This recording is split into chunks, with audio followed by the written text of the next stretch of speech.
कभी तो ये गुरुवर माँ जी बन जाते हैं, कभी तो ये गुरुवर माँ जी बन जाते हैं। कभी उंगली पकड़ मेरी, उंगली पकड़ मेरी, रास्ता दिखाते हैं, रास्ता दिखाते हैं। तो बोलना कभी बन जाते हैं, कभी तो ये गुरुवर साथी बन जाते हैं। रास्ता दिखाता है, रास्ता दिखाता है। तो बोलना कभी तो ये गुरुवर माँ जी बन जाता है, कभी तो ये गुरुवर साथी बन जाता है। मेरे इस जीवन की बस एक तमन्ना है, तुम सामने हो मेरे और प्राण निकल जाए। तो बोलना कभी तो ये गुरुवर माँ जी बन जाता है, कभी तो ये गुरुवर साथी बन जाता है। गुरुदेव की महिमा को हम मिलकर गाएंगे, गुरुवर की महिमा को हम मिलकर गाएंगे, हम मिलकर गाएंगे। तो बोलना कभी तो ये गुरुवर साथी बन जाता है, कभी तो ये गुरुवर माँ जी बन जाता है। तो बोलना कभी तो ये गुरुवर साथी बन जाता है। मंगल चरण शरण ज्येष्ठ, अरिहंत सिद्ध व साधुगण, धर्म जैन जग ज्येष्ठ। तीर्थंकर जिन देव की जिनवानी को ध्याय, सर्वधर्म संक्षेप से कहूँ चित्त हुलसाए। सभी जन हाथ जोड़ेंगे, सिर झुकाएंगे और बोलेंगे हे गुरुदेव नमोस्तु नमोस्तु नमोस्तु। अपनी अमृत वाणी से धर्म सभा को संबोधित कीजिए। नमोस्तु गुरुदेव, नमोस्तु गुरुदेव, नमोस्तु। वेलायां पूर्वाचार्यानुक्रमेण सकल कर्म क्षयार्थम भाव पूजा वंदना स्तव समेतम श्रीमत् श्रुत भक्ति कायो सर्गम करोमि हम। बिंदु संयुक्तम नित्यं ध्यायन्ति योगिनः, कामदं मोक्षदं चैव ओंकाराय नमो नमः। अविरल शब्द घनोग प्रक्षालित सकल भूतल कलंकाः, मुनिर्पाश तीर्थ्या सरस्वती हरितनो दुरितम्। अज्ञानतिमिरान्धानां ज्ञानाञ्जनशलाकया चक्षुरुन्मीलितं येन तस्मै श्रीगुरवे नमः। परम गुरुभ्यो नमः, परम प्राचार्य गुरुभ्यो नमः। सकल कलश विध्वंसकं श्रेयसां परवर्धकं, धर्म संबंधकं भव्यजी प्रतिबोधकारकम्। इदं शास्त्रं श्री परमात्म प्रकाश नाम ध्येयम्। अस्य मूल ग्रंथ कर्तारः श्री सर्वज्ञ देवाः, तदुत्तर ग्रंथ कर्तारः श्री गणधर देवाः, प्रतिगणधर देवाः। तेषां वचोनुसार श्रीमद् आचार्य प्रवर श्री योगीन्द्र देवैः विरचितं। मंगलम भगवान वीरो मंगलम गौतमो गणी, मंगलम कुंद कुंदार्यो जैन धर्मोस्तु मंगलम। सर्वमंगल मांगल्यम सर्वकल्याणकारकम, प्रधानं सर्वधर्माणां जैनं जयतु शासनं, जैनं जयतु शासनं। कोटिशतं द्वादश्चैव कोट्यो लक्षाणशीतित्रधिकानि चैव, पञ्चाशदष्टौ च सहस्रसंख्या मेतच्छ्रुतं पञ्चपदं नमामि। अरिहन्त भासयत्थं गणहर देवीं गन्ध्यं सम्मं, प्रणमामि भक्तियुक्तो सुदनानमहो वयं शिरसा। इच्छामि वन्ते सुदभक्ति कौशुगोकौतुसानिचिम्। अंगो अंगो पैनय पावडय पर्यम्मी सुत प्रमाणी योग पुबगय चूलिया चेव सुत थई थई धम्म काह्यम सनिच्च कालम।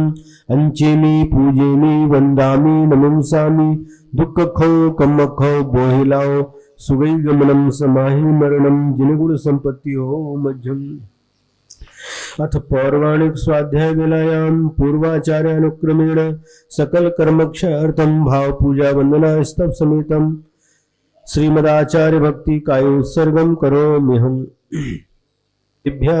सुचरित तपोनिधिभ्यो नमो गुरुभ्यो गुण गुरुभ्यो 36 गुण समग्रे पंचव्याचार करण संदर्शे शिष्यानुग्रह कुशले धम्मायर्येषया वंदे गुरुवत्ते संयमेनया तरन्ति संसार सारं घोरं चिन्वन्ति अट्ठकम्मं जन्मन मरणं न पावन्ति ये नित्यं व्रतमन्त्र होम निरता ध्यानाग्निहोत्राकुलाः सत्कर्माभिरतास्तपोधनधनाः साधुक्रियाः साधवः शीलप्रावरणा गुणप्रहरणाः चन्द्रार्कतेजोदिकाः मोक्षद्वारकपाटपाटनभटाः प्रीणन्तु मां साधवः गुरवः पान्तु नो नित्यं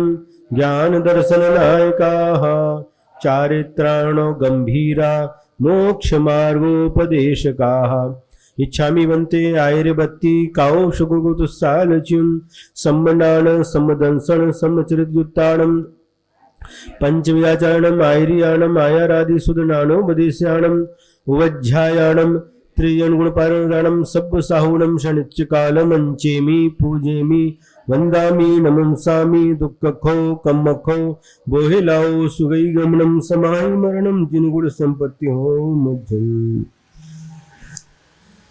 जे जाया झाड़ गिए कम्म कलंक डहे निच्च निरंजन नानम ते परमप्पनमेवि। हम सभी लोग निरंतर तीर्थंकर भगवंतों की वाणी इस परमात्म प्रकाश ग्रंथ के माध्यम से सुन रहे हैं।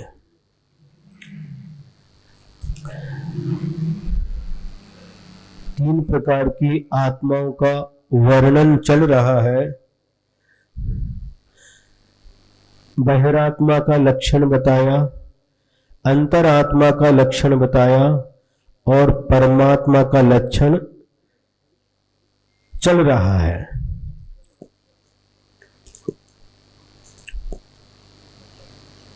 सत्रहवें नंबर का दोहा सूत्र,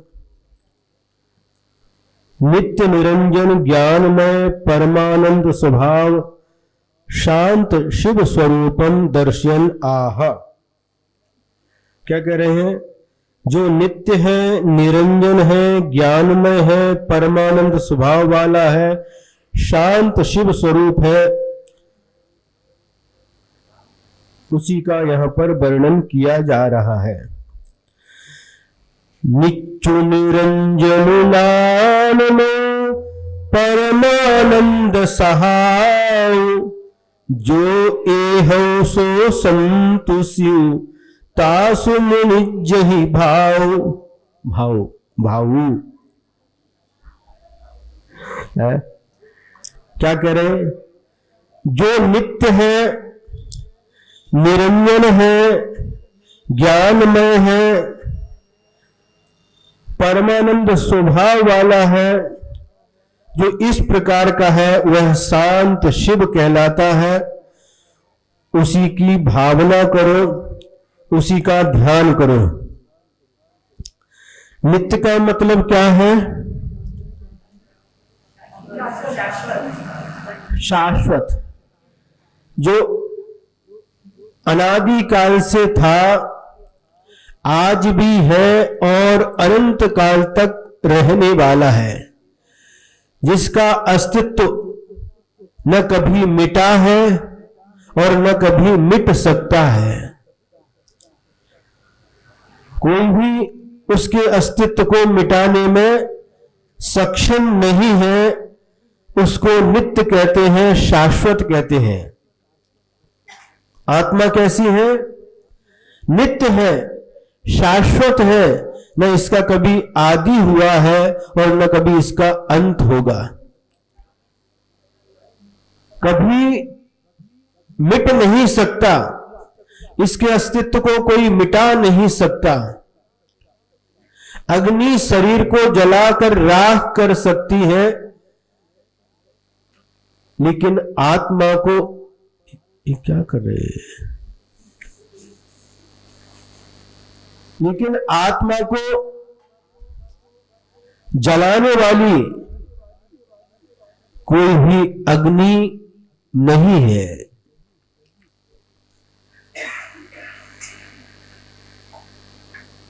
अस्त्र शस्त्र शरीर को छिन्न भिन्न कर सकते हैं, टुकड़े टुकड़े कर सकते हैं, लेकिन आत्मा के टुकड़े करने वाला कोई अस्त्र शस्त्र नहीं है।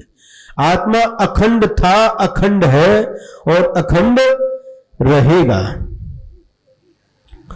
उसे कहते हैं नित्य, जिसके अस्तित्व को कोई मिटा नहीं सकता, अनादि काल से जिसका अस्तित्व था और अनंत काल तक जिसका अस्तित्व रहेगा, उसे कहते हैं नित्य।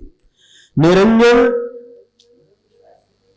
अंजन मतलब कर्म, जो कर्म रूपी कलंक से रहित है, इसकी व्याख्या स्वयं आचार्य देव आगे के दोहा सूत्रों के माध्यम से करेंगे। और नानमय, इसका भी व्याख्यान पहले हो चुका है, जो ज्ञानमय है। आत्मा कैसा है? वो परमात्मा ज्ञानमय है और परमानंद सहाव और परम आनंद जिसका स्वभाव है। आत्मा का स्वभाव कैसा है? परमानंदमय, परमानंद स्वभाव है, हमेशा आनंद का ही अनुभव करता रहता है, परम आनंद का। आनंद के आगे परम शब्द लगा दिया। आज आवाज में डिस्टर्ब क्यों हो रहा है? बीच बीच में ईगो चालू होता है। आनंद के साथ परम शब्द लगाया है। परम का मतलब क्या है? सर्वोत्कृष्ट, उनके जैसा कोई दूसरा आनंद नहीं होता। तो ऐसे परमानंद स्वभाव वाले हैं जो इस प्रकार के हैं, वही शांत और शिव स्वरूप कहलाते हैं। वही शांत रूप है और वही शिव स्वरूप है।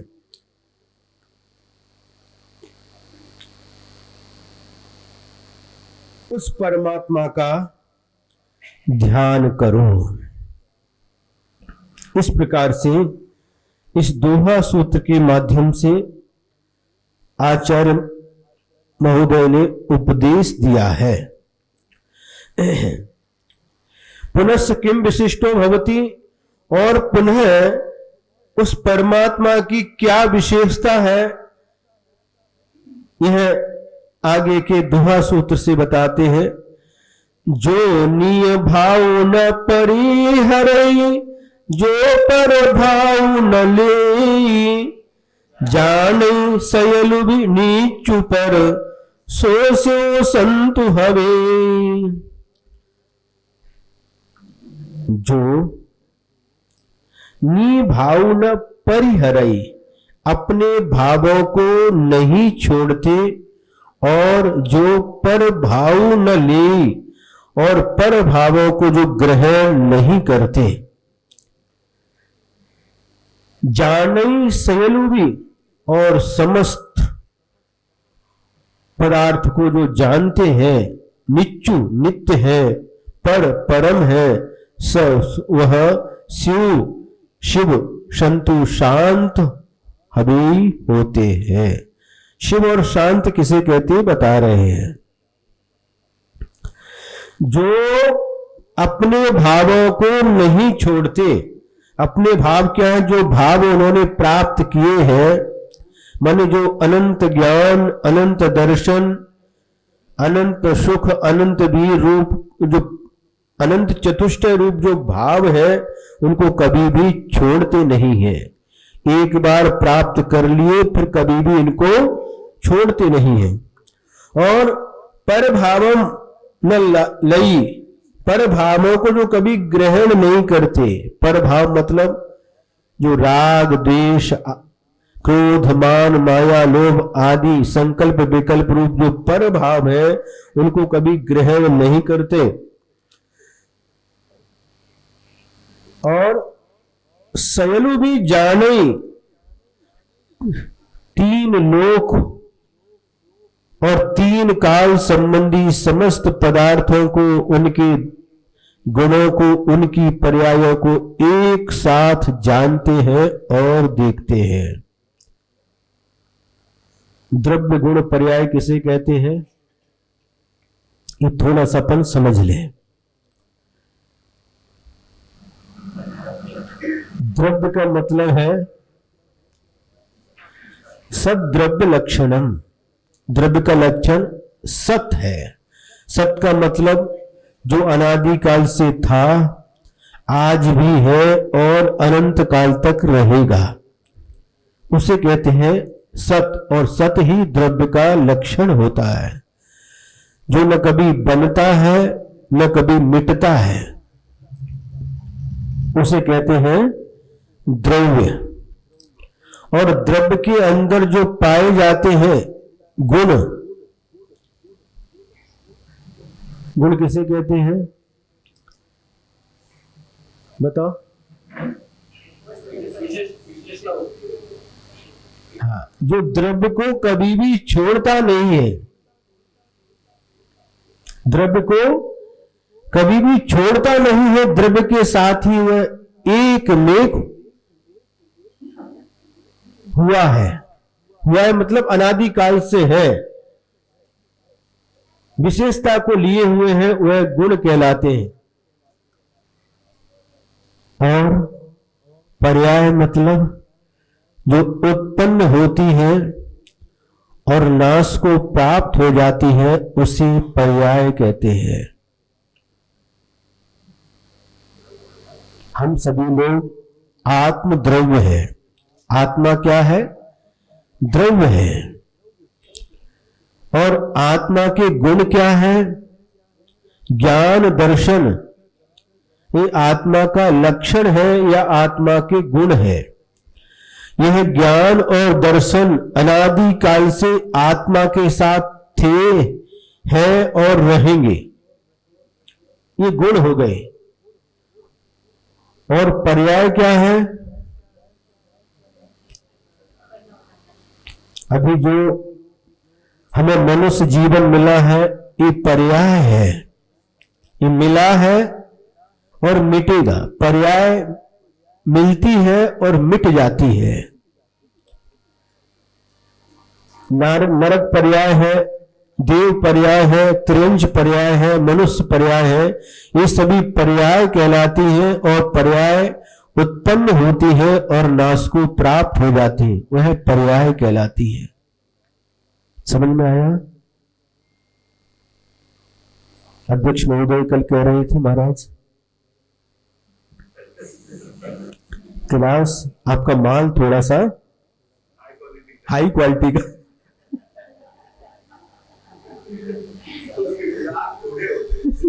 जो हाई क्वालिटी का माल रहता है उसके ग्राहक थोड़े रहते हैं, उसकी चिंता नहीं करते। गुरुदेव ने कहा था जो हीरा जवाहरात की दुकान होती है उसको खरीदने वाले कम होते हैं, बहुत कम होते हैं। और सब्जी मंडी में जब सोमवार के दिन, आज सोमवार है क्या? आज भी सोमवार है। सोमवार के दिन बाजार होता है और उस समय देखो कितनी भीड़, आने जाने के लिए रास्ता भी नहीं मिलता।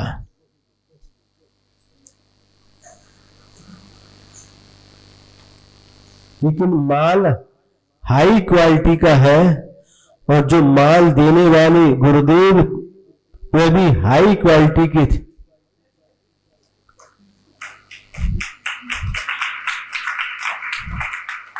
सब प्रकार का माल है, हाई क्वालिटी का माल भी है और मीडियम क्वालिटी का भी है। और ऐसा माल गुरुदेव ने दिया है, कोई भी ग्राहक आ जाए तो लौट करके न जाए, ऐसा मॉल होता, मॉल, मॉल बोलते हैं, जहां पर एक बार प्रवेश कर लिया तो आपको जो चाहिए वो सब कुछ मिलता है। एक सुई भी मिलेगी आपको, कपड़े भी मिलेंगे, बर्तन भी मिलेंगे, जो चाहिए वो सब कुछ मिलता है। तो गुरुदेव ने हाई क्वालिटी का माल दिया है, लेकिन सब प्रकार का दिया है। कोई भी ग्राहक आ जाए तो वापस लौट करके जाए, माल खरीद करके ही जाए। कभी कभी हाई क्वालिटी का माल की मात्रा ज्यादा होती है और कभी कभी मीडियम क्वालिटी की। सभी प्रकार के ग्राहक होते हैं और हम प्रयास ये करते हैं, गुरुदेव ने यही सिखाया है कि प्रत्येक ग्राहक संतुष्ट होकर के जाना चाहिए।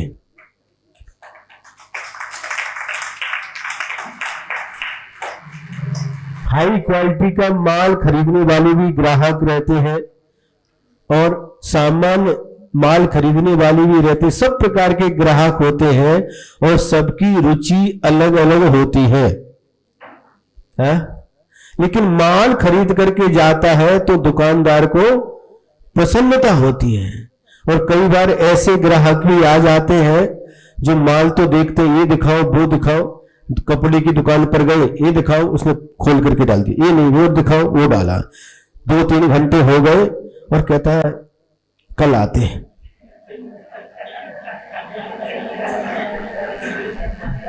तो क्या होता है, दुकानदार का डोका गर्म हो जाता है। इतना सारा उसने परिश्रम कराया, 3 घंटे ले लिए और कुछ भी खरीद करके नहीं गया। होता कि नहीं? लेकिन अपना ऐसा नहीं है, छोटे से छोटा भी आएगा, छोटा बच्चा भी आएगा तो वो भी लेकर के जाता है। क्यों सर्वेश? छोटा बच्चा भी आया वो लेकर के जाएगा, और बड़े से बड़ा, बूढ़ा से बूढ़ा आएगा तो भी लेकर के जाएगा, कोई खाली नहीं जाता है। दुकानदार तो वो है, हम तो सेल्समैन हैं, सेल्समैन।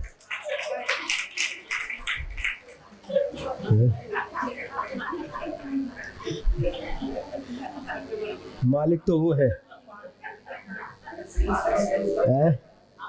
दुकान के मालिक तो वो है। अच्छा वो कोई माल बिकता है तो क्या करे, ये नहीं। हाँ, तो क्या मालिक क्या करे? लेकिन सेल्समैन अच्छा हो और माल अच्छा नहीं हो तो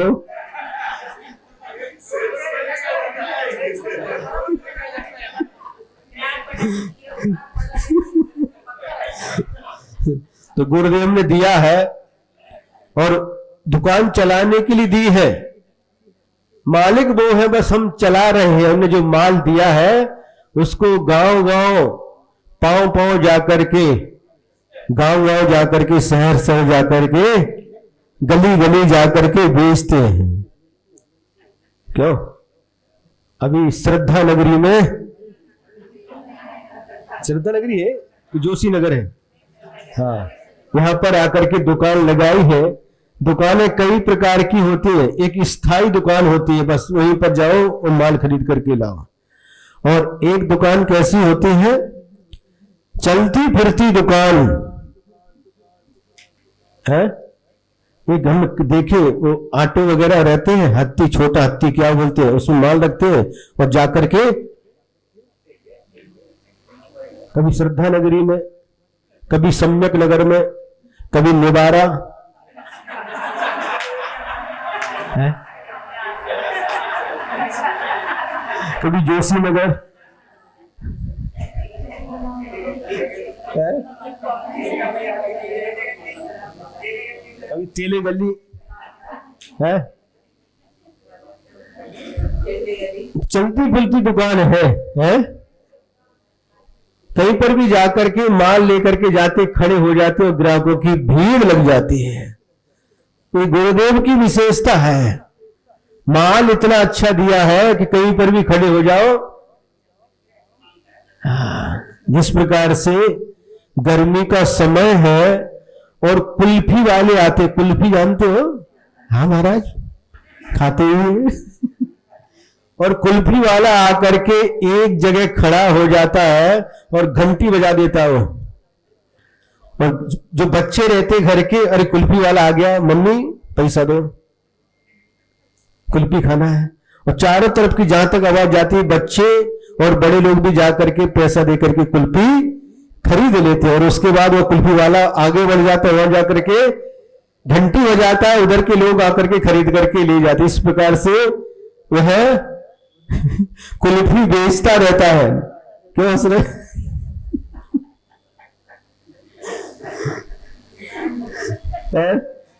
उदाहरण बहुत अच्छा है, उदाहरण भी गुरुदेव का। जो कुछ भी सब गुरुदेव का है, जो भी आपको अच्छा लग रहा है वो सब गुरुदेव का है, और जो अच्छा नहीं लग रहा वो हमारा है।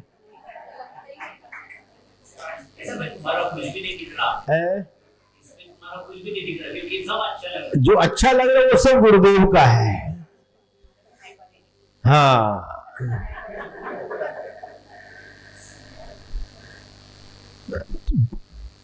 समझ आ रहा ना? हाई क्वालिटी का माल भी आपको ही बेचेंगे, आपको ही खरीदना पड़ेगा। बीच बीच में थोड़ा सा आनंद के साथ लेकर के जाओगे। देखो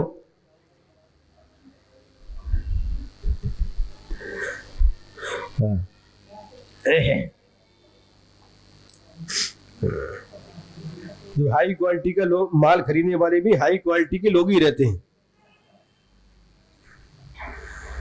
तो क्या कहा? जो अपने भावों को कभी भी नहीं छोड़ता, परमात्मा का स्वरूप बता रहे हैं।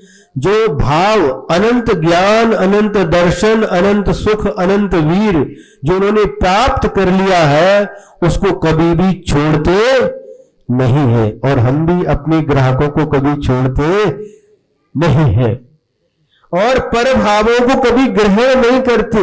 जो राग, द्वेष, कषाय आदि जो पर भाव है, उनको कभी भी ग्रहण नहीं करते। जाने सैलो भी और समस्त लोकालोक को और लोकालोक में रहने वाले समस्त पदार्थों को, उनके गुणों को, उनकी पर्यायों को एक साथ जानते हैं और एक साथ देखते हैं। हम और आप कैसे देखते हैं? इधर सामने देख रहे हैं तो ये राजेंद्र कासलीवाल जी फोटोग्राफर दिखाई दे रहे हैं। उनके पीछे कौन बैठा है वो दिखाई नहीं दे रहा है। जब पीछे देखते हैं तो अध्यक्ष जी की धर्मपत्नी दिखाई दे रहे हैं। उनके पीछे कौन है वो दिखाई नहीं दे रहे। बाजू में कौन है दिखाई नहीं दे रहे। इधर कौन है दिखाई नहीं दे रहे। इधर देखते हैं तो इधर का दिखाई नहीं देता, इधर देखते तो इधर का दिखाई नहीं देता। पीछे देखते हैं तो आगे का दिखाई नहीं देता। हमारा ज्ञान कैसा है? बहुत अल्प है, और हम इंद्री के माध्यम से देखते हैं। इंद्री के अधीन है हमारा ज्ञान। और भगवान जो परमात्मा है कैसे देखते हैं? हमारे जैसे आंखों से नहीं देखते। सुन रहे कि नहीं? भगवान जैसे हम लोग आंखों से देखते हैं, हम अपनी आंखों से आप लोगों को देख रहे हैं, और आप लोग अपनी अपनी आंखों से मुझे देख रहे हैं। उस प्रकार से परमात्मा ऐसे नहीं देखते। फिर कैसे देखते हैं महाराज? वह केवल ज्ञान रूपी नेत्र से देखते हैं। केवल ज्ञान, वह प्रत्यक्ष ज्ञान है, आत्मा से वो देखते हैं। और कैसे देखते? तीन लोक और तीन काल को एक साथ देखते हैं। हम एक साथ इतने लोगों को भी नहीं देख पाते। वो एक साथ तीन लोक, ऊर्ध्व लोक, मध्य लोक और पाताल लोक, और तीन काल, भूतकाल, भविष्य काल और वर्तमान काल में कहां कहां क्या क्या है, सब कुछ एक साथ उन केवली भगवान को दिखाई देता है। देखते नहीं है, दिखाई देता है। कैसे? उदाहरण दिया, आपके हाथ की हथेली है और इस पर एक स्फटिक मणि रख दी। उस स्फटिक मणि को आप जिस प्रकार से देखते हैं उसी प्रकार से 3 लोक और 3 काल संबंधी समस्त द्रव्य पर्याय उन भगवान को एक साथ दिखाई देते हैं। केवल ज्ञान बड़ा है या 3 लोक में रहने वाले जो पदार्थ हैं वह बड़े हैं? केवल ज्ञान बड़ा है। और एक स्थान पर शायद इसी परमात्म प्रकाश में आगे आएगा, जहां तक मुझे ध्यान में है, कि जिस प्रकार से आकाश में एक टिमटिमाता हुआ तारा दिखाई देता है, उसी प्रकार से केवल ज्ञान रूपी आकाश में ये 3 लोक और 3 काल संबंधी पदार्थ टिमटिमाते तारे के समान प्रतिभासित होते हैं। तब जयति परम ज्योतिर, आगे पुरुषार्थ सिद्धि उपाय का ये मंगलाचरण याद है किसी को? हाँ, दर्पण, ठीक है। तो जब याद रहता है, लेकिन जब याद करते तो याद नहीं आता होता है। तो सारे के सारे पदार्थ जिनके ज्ञान में प्रतिभाषित होते हैं, झलकते हैं, लेकिन फिर भी भगवान के ऊपर उसका कोई प्रभाव नहीं पड़ता। हम देखते हैं, कैसे देखते हैं? और देखा ये हमारी धर्मपत्नी, ये उनकी धर्मपत्नी, ये उनकी, या तो मेरे और तेरे के रूप में देखते हैं। ये मेरा घर है, ये सुयोग ठोले का घर, सचिन ठोले का घर, और वो बाजू में योगेश गंगवाल का घर, पाथरे वाले को घर,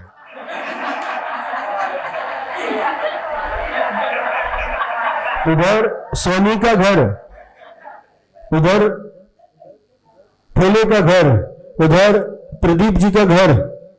अलग अलग प्रकार से ये हमारा, ये उनका इस रूप में देखते हैं, या फिर अच्छे बुरे के रूप में। ये पेन है, या तो अच्छे के रूप में देखेंगे, ये अच्छा है, ये बुरा है। लेकिन भगवान जो देखते हैं केवल ज्ञान रूपी नेत्र से, कैसे देखते हैं? उनको कोई भी, या तो अच्छा लगा, हम कैसे देखते? अच्छा लगा तो उसको हर्ष होता, खुशी होती है, और बुरा लगा दुख होता है। अपना व्यक्ति आया, खुशी होती है, अपना व्यक्ति चला गया, दुख होता है। हर्ष विषाद के रूप में देखते हैं। लेकिन केवली भगवान कैसे देखते हैं? गुरुदेव ने एक दोहा लिखा है, सब कुछ लखते पर नहीं, प्रभु में हर्ष विषाद, दर्पण रोया कब हंसा, यह कैसा संन्यास। कितना सुंदर दोहा लिखा गुरु जी ने। केवली भगवान देख रहे हैं, सब कुछ लखते मतलब देखते हैं, सब कुछ देख रहे हैं। 3 लोक में जो कुछ है, अच्छा बुरा, सब कुछ एक साथ देख रहे हैं, जान रहे हैं। लेकिन सब कुछ लगते पर नहीं, प्रभु में हर्ष विषाद। प्रभु के अंदर अच्छा भी दिखाई दे रहा है, उसको देखने के बाद उनको हर्ष नहीं होता, और जो अच्छा नहीं है उसको भी देख रहे हैं, उसको देखने के बाद उनके मन में विषाद उत्पन्न नहीं होता।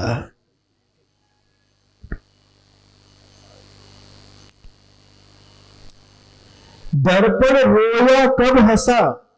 दर्पण जो होता है वह कब रोया और कब हंसा। दर्पण न कभी रोता है, न कभी हंसता है, न कभी उसको हर्ष होता है, न कभी विषाद होता है। यह कैसा संन्यास है, कैसा संन्यास है। दर्पण सामने रखा महाराज और स्पष्ट करते हैं, जिससे हमारा माल, हाई क्वालिटी का माल भी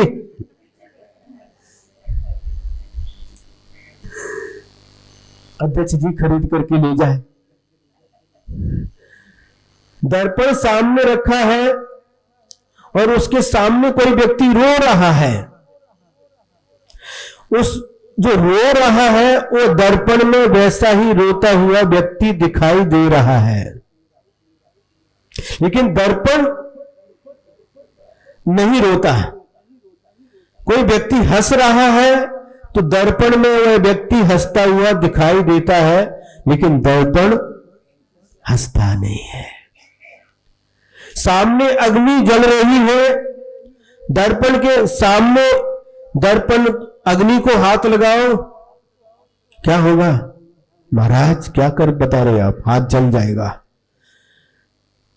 दर्पण को हाथ लगाओ, दर्पण क्या गर्म दिखाई देता है? गर्म होता है? नहीं होता। सामने बर्फ की सिल्ली रखी है, उसको हाथ लगाओ ठंडा लगेगी, लेकिन इसको हाथ लगाओ उस कोई प्रभाव नहीं है उस बर्फ की सिल्ली का। सामने गुलाब का फूल रखा है, इस दर्पण में गुलाब के फूल का प्रतिबिंब दिखाई दे रहा है। उस फूल को उठा करके सूंघो, क्या करोगे? दीर्घ श्वास, एक बार और, है ना? अब उस दर्पण को उठा करके सूंघो, उसमें कोई भी सुगंध नहीं है। कोई दुर्गंधित पदार्थ है जिससे दुर्गंध आ रही है, उस दर्पण में वह भी दिखाई दे रहा है, लेकिन इसकी दुर्गंध नाक के माध्यम से महसूस होती है और नाक पर क्या करते हैं? रूमाल लगा करके निकल जाते हैं। और दर्पण में वो प्रतिबिंब तो दिखाई दे रहा है, लेकिन उसकी दुर्गंध दर्पण के अंदर प्रवेश नहीं करती। समझ में आ रहा है? सामने गुलाब जामुन रखा है, महाराज मुंह में पानी आ जाता है। सामने गुलाब जामुन रखा है, दर्पण में वह भी झलक रहा है। गुलाब जामुन को उठा करके आप मुख में रखोगे तो मीठा लगेगा, स्वाद आएगा, लेकिन दर्पण को चाटो, मीठा लगेगा? कहने का तात्पर्य है, इमली रखी है, इमली देखते ही मुंह से पानी छूट जाता है। दर्पण में भी वह प्रतिबिंब है, लेकिन दर्पण के ऊपर कोई प्रभाव नहीं पड़ता। उसी प्रकार से केवल ज्ञान रूपी दर्पण में सारे के सारे पदार्थ प्रतिबिंबित होते हैं, लेकिन उन केवली भगवान को उसका कोई भी प्रभाव नहीं पड़ता। दर्पण रोया कब हंसा? वो तो जैसा है वैसा दिखा देता है। दर्पण का काम क्या है? दिखाना, जो जैसा है वैसा दिखा देना।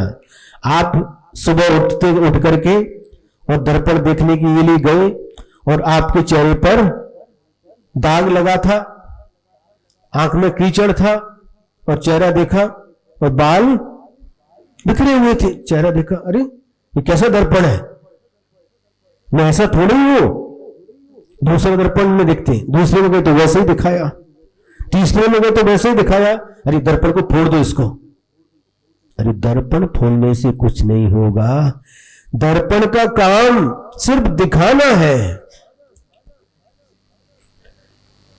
आप अपने चेहरे का दाग मिटा लो, धो लो, कीचड़ निकाल लो, और बालों में क्या कर लो? कंघी कर लो, तो फिर आप अच्छे दिखोगे।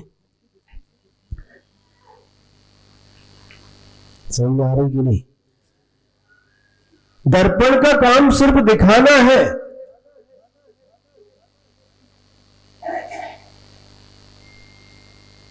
उसमें बहिरात्मा भी दिख रहे हैं।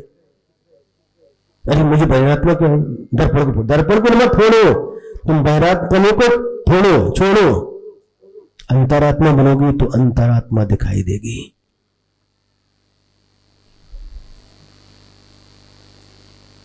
दर्पण रोया कब हंसा, ये कैसा संन्यास। हम भी कभी ऐसा प्रयास करें, वस्तु को वस्तु के रूप में देखने का और जानने का प्रयास करें, पुरुषार्थ करें, थोड़ी देर के लिए। हमेशा तो नहीं कर सकते, लेकिन थोड़ी देर के लिए जीव द्रव्य को जीव द्रव्य के रूप में जाने और देखे, और पुद्गल द्रव्य को पुद्गल द्रव्य के रूप में जाने और देखे। थोड़ा सा तो पुरुषार्थ करो।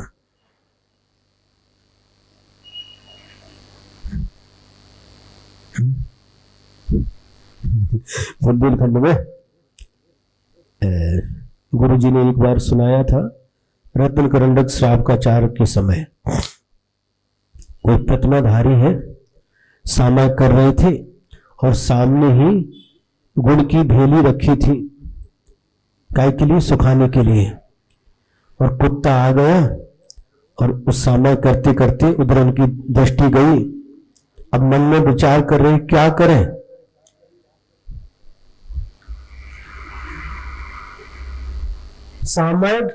सामायिक छोड़े नहीं, हाँ कुछ बोलते थे गुरु जी।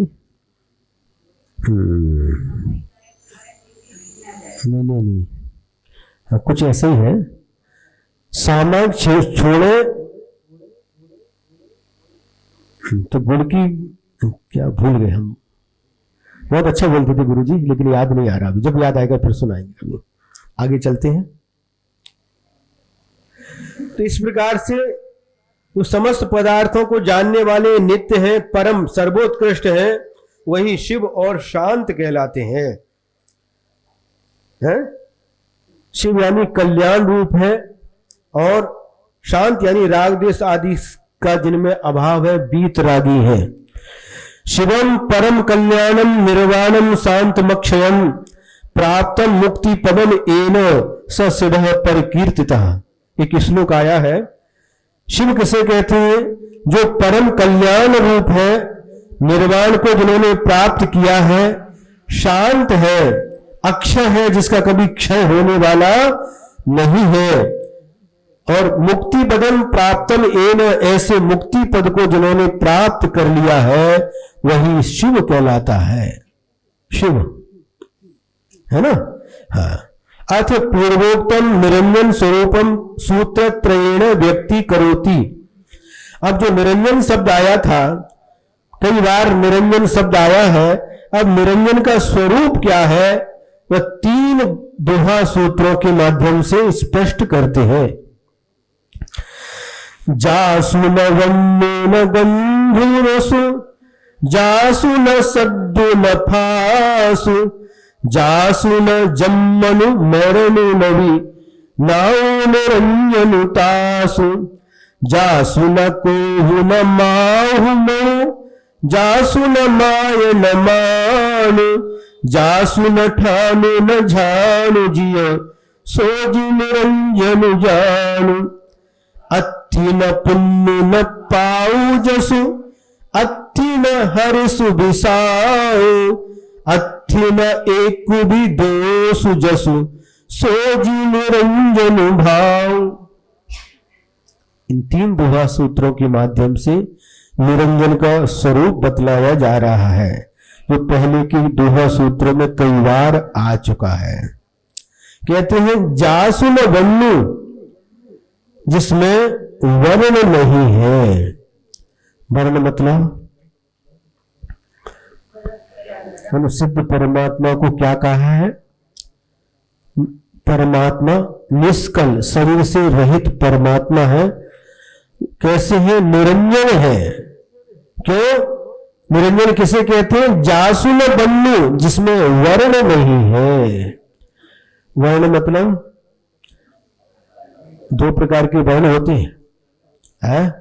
एक कहते हैं कौन से वर्ण है? क्षत्रिय, वैश्य, ब्राह्मण, शूद्र, ये भी वर्ण कहलाते हैं। आत्मा ये भी वर्ण वाला नहीं है। और लाल, नीला, हरा, काला, जो भी ये वर्ण दिखाई दे रहे हैं, रंग दिखाई दे रहे हैं, इसको भी वर्ण कहते हैं। और किसको वर्ण कहते हैं? अ, आ, ई, उ, ऊ, इसको ही वर्ण कहते हैं, वर्णमाला। कितने अर्थ पता चल गए? 3। एक एक शब्द के कई कई अर्थ होते हैं, एक ही शब्द के कई अर्थ होते हैं, लेकिन किस समय उस शब्द का क्या अर्थ लेना, यह जानकारी भी आवश्यक है। एक राजा था और उसका एक प्रिय सेवक था। राजा उसको बहुत चाहते थे और वह भी राजा की बिल्कुल मन से सेवा करता था। एक बार राजा भोजन करने के लिए बैठे और उस सेवक से कहा, सैंधव आनय, सैंधव को लाओ। वह सेवक जो अश्वशाला थी वहां पर गया और एक घोड़े को लेकर के आ गया। अरे राजा ने कहा, ये क्या क्या कर रहे हो, ये क्या लेकर के आए? हाँ राजा, आपने ही तो बताया था राजा साहब, सैंधव आने हैं, तो हम सैंधव को लेकर के आए। राजा ने उसे समझाया, ये बहुत भोला है। राजा ने समझाया, नहीं, सैंधव का अर्थ लौन, नमक भी होता है, और सैंधव का अर्थ घोड़ा भी होता है। उसको एक ही अर्थ पता था तो घोड़ा लेकर के आया था, इसका अर्थ नमक भी होता है। अच्छा, तो तुरंत ला करके उसने नमक राजा को दे दिया। अब उसने कहा, अब हम नहीं भूलेंगे। राजा ने सैंधव का अर्थ नमक बताया, अब कभी नहीं भूलेंगे। कुछ दिन के बाद राजा घूमने के लिए तैयार हो गया, सज धज करके तैयार हो गया और पुनः उस जो सेवक था उसको बुलाया और कहा, हे सेवक, सैंधव आनय। हाँ, पिछली बार मैंने गलती कर दी थी, इस बार मैं गलती नहीं करूंगा। और तुरंत रसोई घर में गया और वहां से नमक लेकर के आ गया। राजा ने कहा, वास्तव में बहुत भोला है। क्यों? हाँ राजन, आपने ही तो बताया था सैंधव मतलब नमक। अरे भाई, सैंधव मतलब नमक भी होता है और सैंधव मतलब घोड़ा भी होता है। तो आपने कहा था सैंधव वाले, इसलिए नमक लेकर के आए। वास्तव में बहुत भोला है। अरे, जब भोजन करने के लिए बैठे हैं और उस समय कहा सैंधव आना, उस समय नमक ला करके देना, और जब घूमने के लिए तैयार खड़े हैं उस समय कहा सैंधव आना, उस समय नमक नहीं घोड़ा ला करके देना। समझ में आ गया? एक ही शब्द के कई अर्थ होते हैं। मराठी में दूध के ऊपर जो मलाई आती है उसको साय बोलते हैं, सुन रहे कि नहीं? साय। और कर्नाटक में साय मतलब मर जाओ।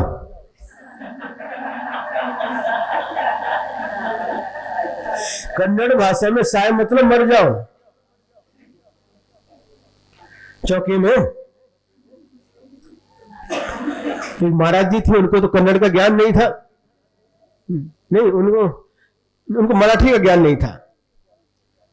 कन्नड़ के महाराज थे, शायद ऋषभ सागर जी भी हो सकते हैं। जब ऐलक अवस्था में थे चारित्र सागर, उस समय की शायद बात हो सकती है। और वो चौकी में गए, महाराज जी साय, हाथ में मलाई लेके खड़े, महाराज जी साय। महाराज उनको देखने लगे, क्या बोल रहे? महाराज जी मर जाओ। कन्नड़ में इसका अर्थ क्या हुआ?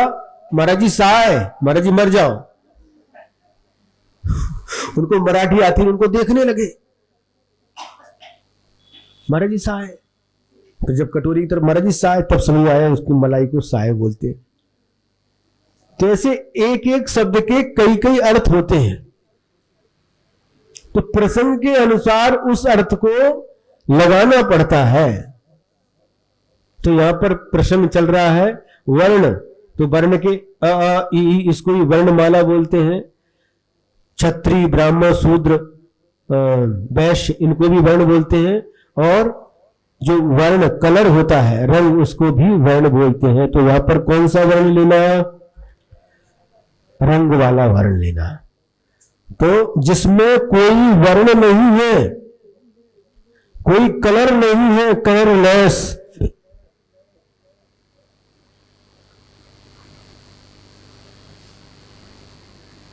किसी ने पानी से पूछा, पानी रे पानी तेरा रंग कैसा? उत्तर क्या है? जिसमें मिला दो उस जैसा। पानी में कोई रंग नहीं है, दूध में मिला दो दूध जैसा बन जाता है? जिसमें मिलाओ उसी प्रकार का हो जाता है, उसका कोई रंग नहीं है। लेकिन फिर भी उसमें वर्ण है, वर्ण का अभाव नहीं है क्योंकि वो पुद्गल है। यहां पर कह रहे हैं जिसमें कोई वर्ण नहीं है, जास न गंधु, और जिसमें कोई गंध भी नहीं है, सुगंध दुर्गंध दोनों भी नहीं है, न रसु और न रस है, खट्टा मीठा तीखा कसायला, ये कोई भी रस भी नहीं है। जासु न सद्दु, और जिसमें कोई शब्द भी नहीं है, न फासु, फास माने स्पर्श, 8 प्रकार का जो स्पर्श होता है, हल्का भारी कड़ा मुलायम चिकना रूखा है, ठंडा गरम, क्या कड़वा, उसका क्या बोल रहे, स्पर्श की बात चल रही है। लक्ष्य पता है घड़ी गली का।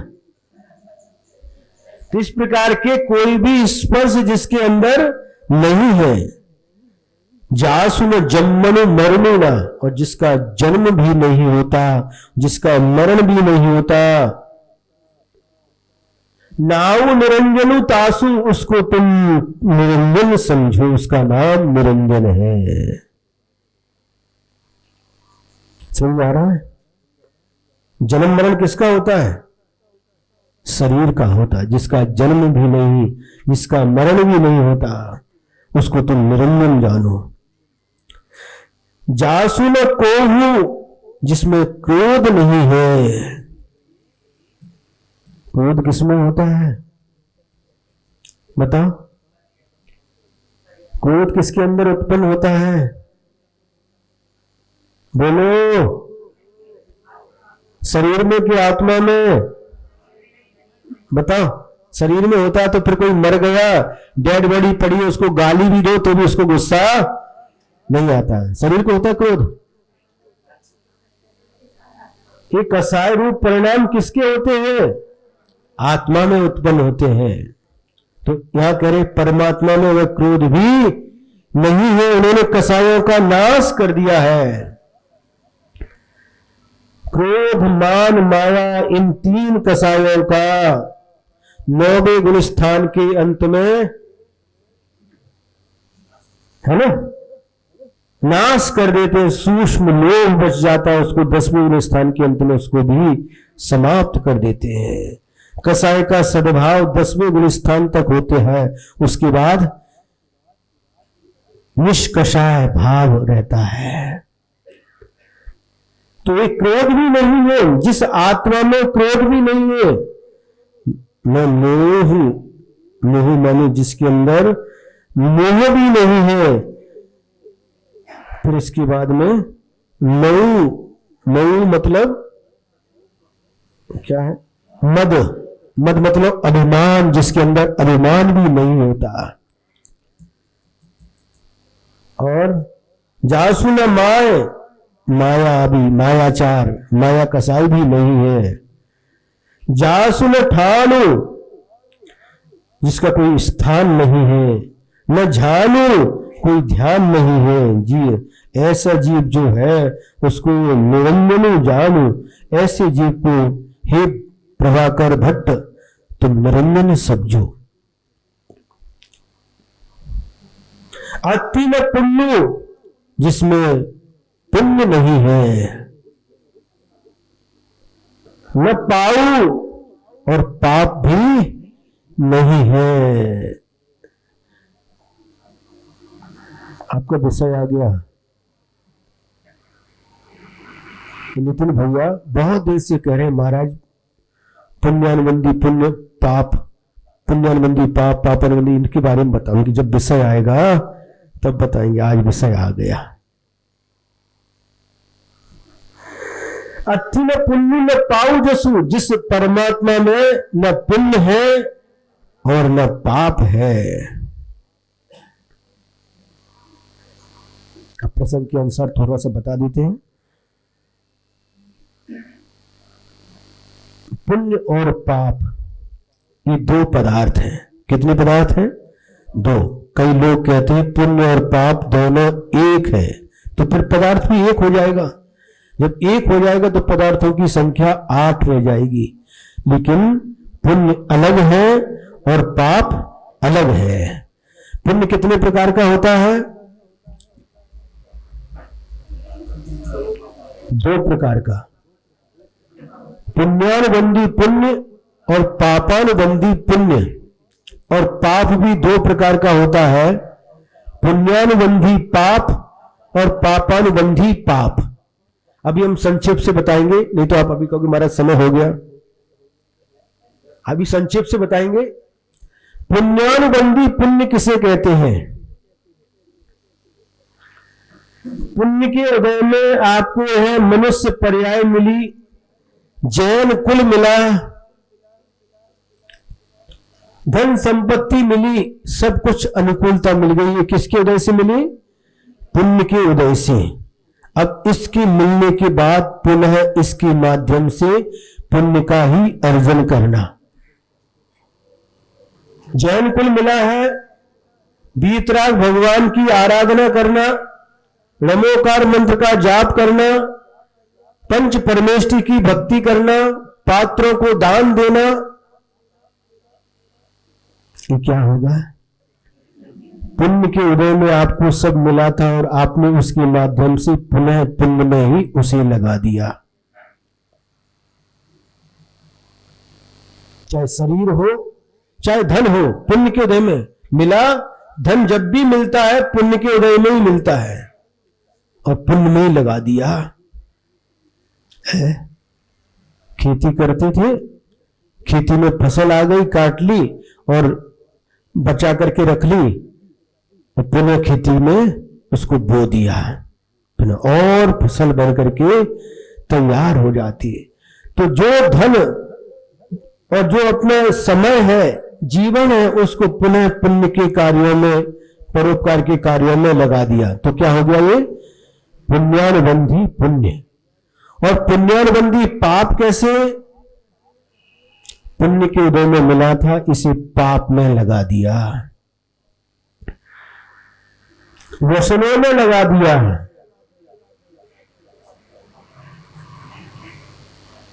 क्या किया? व्यसनों में लगा दिया।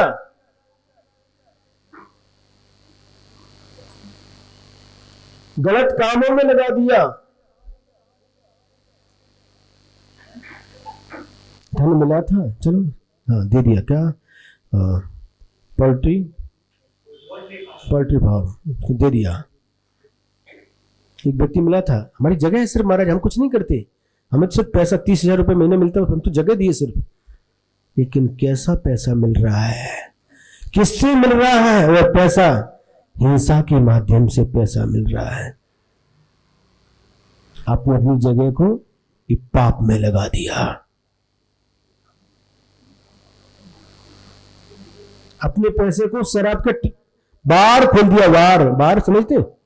हमको पता नहीं था, हमको ये वार मतलब क्या है। 1-2 साल पहले ही पता चला। वार लिखा रहता, वार है? बार हमको समझे सोमवार मंगलवार बुधवार हो गए, ये बार क्या लिखा? फिर वार बाद में पता चला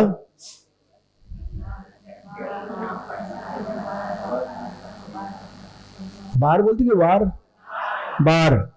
हाँ, ये क्या है महाराज? लोग बार बार आते हैं, काहे के लिए? पीने के लिए। क्या? पानी, दूध, चाह, लस्सी, क्या पीने के लिए? महाराज जिसके लिए आप मना करते हो, बियर विस्की क्या क्या नाम ले रहे थे पता नहीं, देसी विदेशी क्या क्या, उसको पीने के लिए आते, उस वार खोल दिया। क्या था? आपने पुण्य के उदय में पैसा मिला था, पाप में लगा दिया, पुण्यानुबंधी पाप।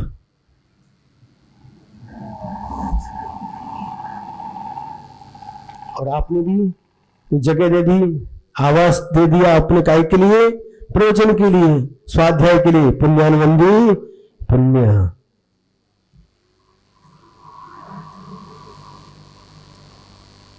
और इसमें यदि किसी ने विघ्न किया तो उसने पाप कर्म का अर्जन कर लिया।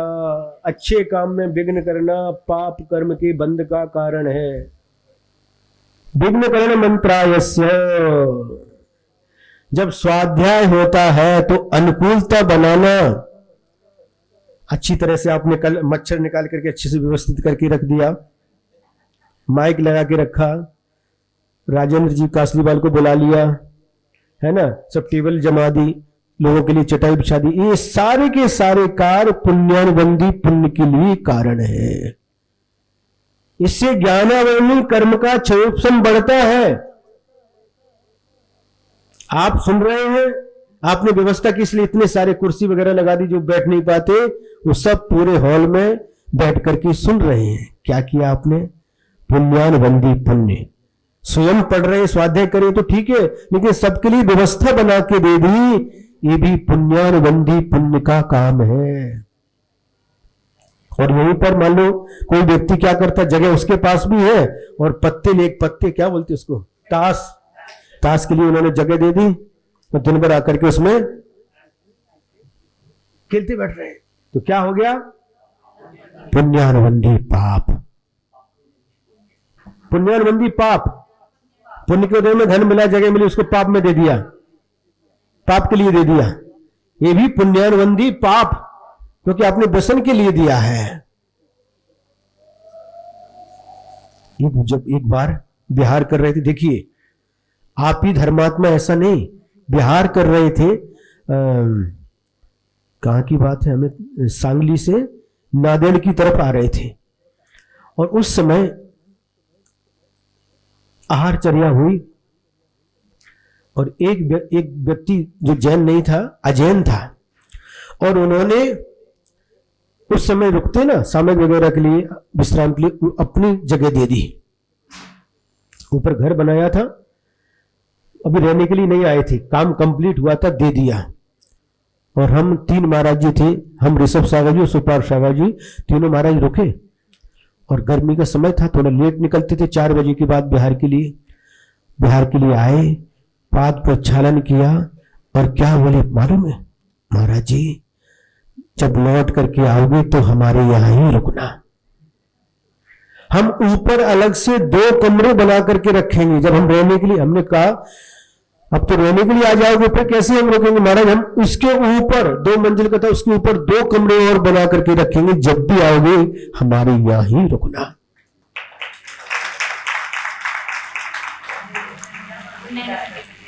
पुण्यानुबंधी पुण्य भाव देखिए। और चौका लगाया, जो उनके यहाँ भैंसे थी, उनका दूध, जितने भी लोग थे चलने वाले बिहार में, सबके लिए दूध जितना चाहिए, दूध, दाड़म की खेती थी उनकी, अनार की, वो भी सब तोड़ तोड़ के लेकर, टोकरी भर भर के लेकर।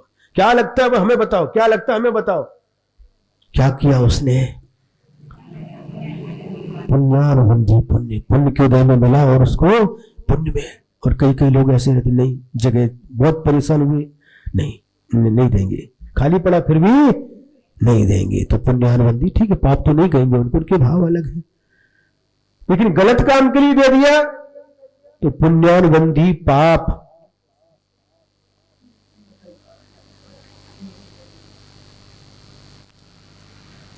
समझ में आ रहा कि नहीं? हम शॉर्ट में बता रहे हैं, विस्तार करेंगे तो पूरा एक प्रवचन इसी में चला जाएगा, एक दिन हमारा माइनस हो जाएगा। समझ में आ गया है? अब इसके बाद में देखिए, पापानुबंधी पुण्य। पाप के उदय में दरिद्रता, प्राप्त हो गई, गरीबी मिली, लेकिन फिर भी पुण्य का काम कैसे? हम एक दो उदाहरण देते हैं, आपको अच्छे समझ में आएगा। हम बिहार करते करते कहां से, सिरपुर से निकले थे, वहां से मालेगांव डोनगांव वगैरह होते होते एक गांव में आए। उस गांव का नाम था जालना के पहले देवलगांव राजा, उस गांव का नाम था। हाँ, सिंदखेड़ राजा, उसके बाद देवलगांव राजा। और वहां पर एक परिवार के आहार हो गए, प्रमोद, 3 भाई थे वो, और उन्होंने अपनी स्थिति बताई। आहार के बाद उनकी आंखों में आंसू आ गए। क्या हुआ? उनकी मां थी तो कह रहे थे, महाराज 25 के 30 साल पहले 1975 में, कब कैसे हम ध्यान में नहीं, एक मुनि महाराज जी थे, मुनि श्री निर्वाण सागर जी महाराज, और उनका चातुर्मास हुआ था हमारे गांव में। इतनी गरीबी थी, मां दूसरे के घर में जिनके यहाँ चौका रहता था, पानी खींच करके भरत करके देती थी, और 2 रुपए के क्या मिलते थे उनको, पानी चौके में भरने के 2 रुपए मिलते थे। और बहुत दिनों तक उन्होंने काम किया। उन महाराज जी के 2 चातुर्मास हुए। दूसरा फिर चातुर्मास हुआ, मां जाकर के महाराज जी के सामने हाथ जोड़ करके रोने लगी, महाराज हम भी जैन हैं, जैन कुल में हमारा जन्म हुआ है, लेकिन हम कभी आहार दान नहीं दे सक पाए, क्योंकि हमारे यहाँ बहुत गरीबी है, पेट भरना भी मुश्किल है। ये क्या, किसका उदय है? पाप का उदय है। महाराज जी ने कहा, भाई कोई बात नहीं, तू जो पानी भरती है, पानी भरने के पैसे लेती, पैसे मत ले, पैसे लेना बंद कर दे। ऐसे तू सेवा भाव से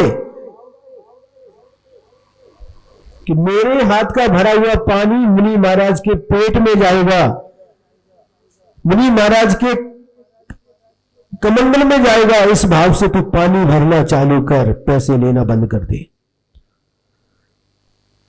सुना है? आप होगे तो क्या सोचोगे, अरे महाराज जी क्या बोल रहे हैं? अरे ये तो नहीं कहा कि 2 रुपए के 4 रुपए करवा देते किसी से, क्या करके पैसा लेना बंद कर दो। उसने माने, उस बूढ़ी माँ ने कुछ सोचा नहीं। महाराज ने कहा ठीक है महाराज, हम करेंगे। और ऐसे ही सेवा भाव से मेरे हाथ का पानी महाराज के पेट में जाएगा।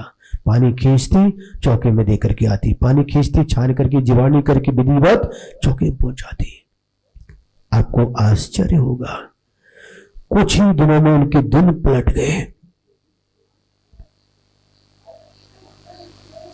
उनका खुद का घर, जब हम गए थे, जो माल रखते ना, मक्का वगैरह रखते, क्या बोलते उसको, मंडी में बियर हाउस खुद का, 3-4 ट्रक, गाड़ियां,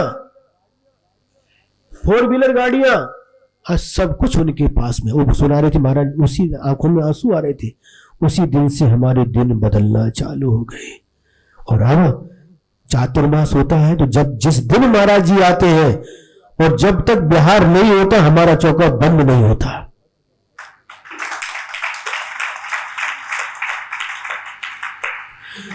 कितने संघों के नाम दिए उनको, सम्मेद सागर की यात्रा के लिए हम लेकर के गए। किसी से, एक लोगों ने बताया, उन्होंने नहीं बताया, एक दूसरे से एक पैसा भी नहीं लिया, अपने ही द्रव्य से पूरी संघ को सम्मेद सागर की यात्रा करवाई के 2-3 बार, और एक बार श्रवण बेल बोला भी लेकर के गए।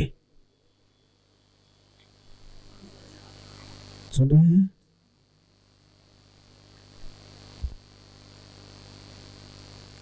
बात समझ में आ रही कि नहीं?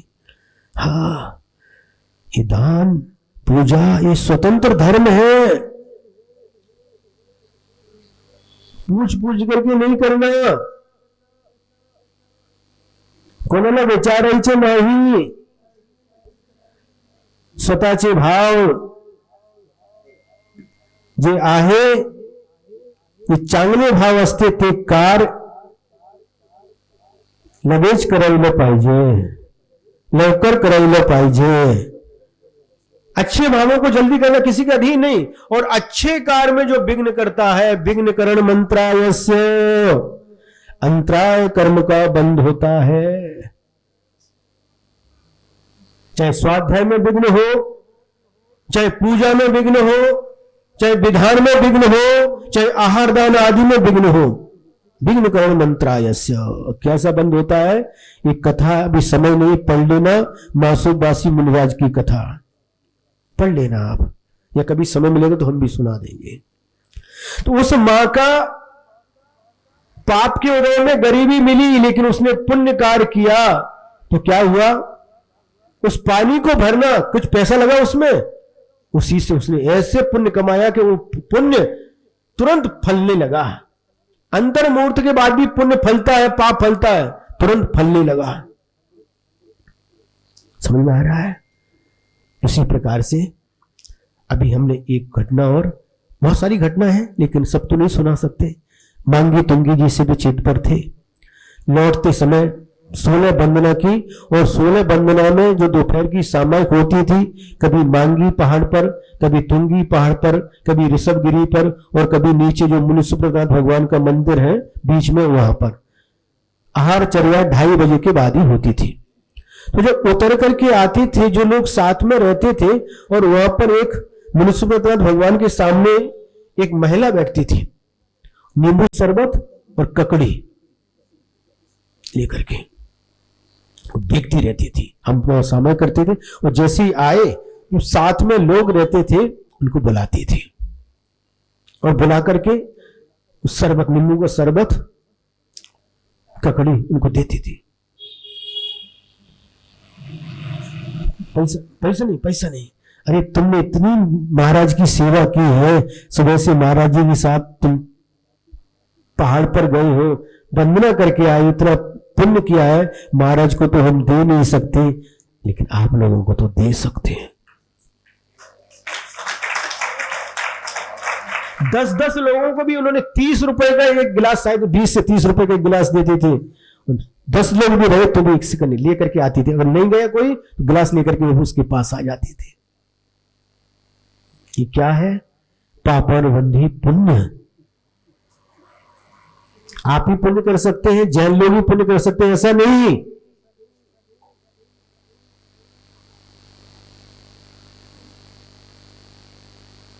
तो देखकर कितना आह्लाद होता था।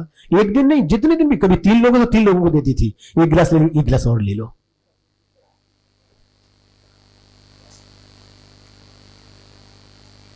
एक दिन लौट करके आए, बीच में बहुत सारी दुकानें रहती थी, एक छोटा सा लड़का बैठा था, 4th-5वीं क्लास का होगा। ऐसे वो रुके और पूछा, क्यों एक ककड़ी कितने की बेचते हो? 10 रुपए की। तो वो बोला पाइजेगा। हमने कहा हमारे पास पैसा नहीं है, बाजी कड़े पैसा नहीं, तुम्हें ऐसे क्या, तुम्हें पैसा दे नका, असच गया। हमने पूछा उसके मन के भाव, कितनी दोगे? जेवढी पाहिजे तेवढी घ्या, 4 पाहिजे 4, 6 पाहिजे 6, जेवढी पाहिजे तेवढी घ्या। तुम्हारी मम्मी डांटेगी तुम ऐसे बिना पैसे के दोगे तो नहीं डांटेगी। वाह, न हमने ककड़ी ली न उसने ककड़ी दी, लेकिन भाव से उसने पुण्य कमाया। जो देने के भाव, छोटा बच्चा है, बड़े लोग पुण्य कमाते ऐसा नहीं। मन प्रसन्न हो, देखो जेवढी पाहिजे तेवढी घ्या। तो वो क्या हुआ, तो उसमें वो चाकू नमक मिर्च को सका वो करने लगा। वो नको नको बाबा, मला नको, मी काय घेत नाही। भाव समझ में आया? इसने क्या किया? ऐसे समय में पुण्यानुबंधी पापानुबंधी पुण्य, पाप के उदय में तो गरीब हुआ, लेकिन पुण्य के भाव, पुण्य कार्य करने के भाव। एक बच्चा आता था, मैं आज याद आता है, 10-12 साल पहले, हराल गांव था, सिरपुर के पास हराल, नियम सागर महाराज जी के साथ में थे। अब देखिए संस्कार, जब भी वहां से हम और सुपर सागर जी जंगल जाते थे, और वो बच्चा जब निकलने का टाइम हुआ, वहां से रोड से थोड़ा अंदर उनका घर था, और दौड़ करके आता था, बाबा थांबा, बोलते बाबा थांबा, पैर पकड़ के पांव पड़ता था, डोका टेकता था और जाता था। दीदी, वो घर के कोई लोग नहीं आते थे, अकेला वो बच्चा 5-6 साल का होगा, बस जैसे ही देखा दौड़ लगा के आता था प्रतिदिन, और कभी नहीं देख पाए तो लौटते समय बाबा थाम बाबा, थाम बाबा, पैर पकड़ता था दोनों, सिर्फ टेक करके जाता था। तो ये भाव किसके कैसे भाव होते हैं हम समझ नहीं सकते। नितिन भाव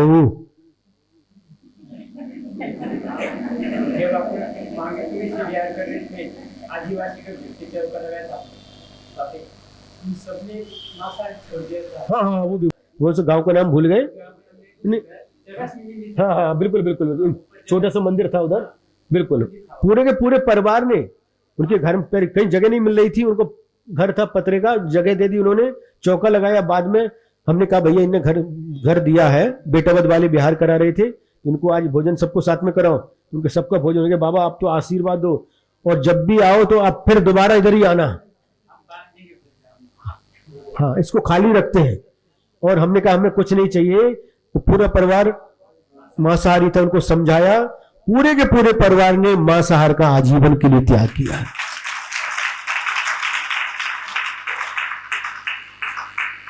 बालचंद जी का असली वाले याद दिला दिया, हम भूल गए थे। पूरा का पूरा उन्होंने, पूरे परिवार ने त्याग कर दिया। एक छोटा बच्चा था महाराज, जिसको आशीर्वाद, हाँ ठीक है आशीर्वाद दे दिया, कभी भी करना भी नहीं, खाना भी नहीं, और किसी को खिलाना भी नहीं, नियम ले लिया उन लोगों ने। तो इसे क्या कहते हैं? पापनवंदी पुण्य। अब पापनवंदी पाप क्या होता है महाराज? बस दरिद्री पर्याय में जन्म हो गया और पाप कर रहे हैं। क्या नदी में जाकर के बैठे हैं, जाल फैला करके बैठे हैं। गरीबी क्यों मिली? पाप के कारण, और पाप के उदय पुण्य और पाप का ही अर्जन कर रहे हैं। जाल फैला कर बैठे, भले ही जाल में मछली आए या ना आए, लेकिन दिन भर निरंतर पाप कर्म का ही बंध होता रहता है। दरिद्री बने और ऐसे पाप कामों में लग गए, पाप कार्य के कारण से दरिद्री बने और पुनः पाप ही कर रहे हैं। तो क्या हो गया? ये पापानुबंधी पाप कर्म के उदय में पुनः पाप कर रहे हैं। इसलिए यहां पर कह रहे हैं आत्मा में, परमात्मा में न पुण्य है न पाप है, न सबको समाप्त कर दिया है। और न हर्ष है न विषाद है, न सुख है न दुख है। सुख तो है, अनंत सुख है, लेकिन किसी को देख करके न हर्षित होते हैं, न किसी को देख करके विषाद करते हैं। अस्थि में एक भी दोष जसु सोजी निरंजन भाव, जिसके अंदर एक भी दोष नहीं है। 18 दोषों में से एक भी दोष जिसके अंदर नहीं है, उसको हे प्रभाकर भट्ट, हे शिष्य, तुम उसको उस परमात्मा का यह निरंजन स्वभाव जन, उसको निरंजन कहते हैं। इस प्रकार से आपका समय पूर्ण हो गया। क्यों, माल कैसा लगा आज का? है बहुत अच्छा है। मात्रा पदवाक्यहीनं मया प्रमादाद् किंचनोक्तं तन्मे क्षमित्वा विदधातु देवी सरस्वती केवल बोधि लब्धिं। बोधि समाधि परिणाम शुद्धि स्वात्मोपलब्धि शिव सौख्य सिद्धि।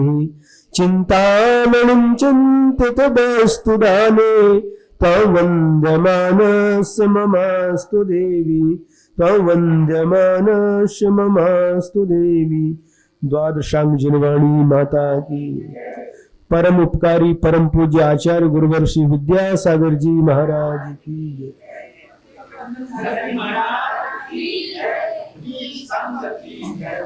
के रत्न थाल भर लाए, अष्टद्रव्य कामेशन करके रत्न थाल भर लाए। स्वीकारो गुरु दिव्य भेंट को, भव सिंधु करो किनारा रे, भव सिंधु करो किनारा रे।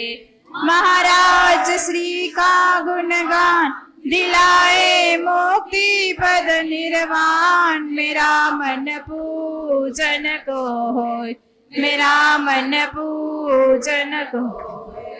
ओम ह्रीं श्रीं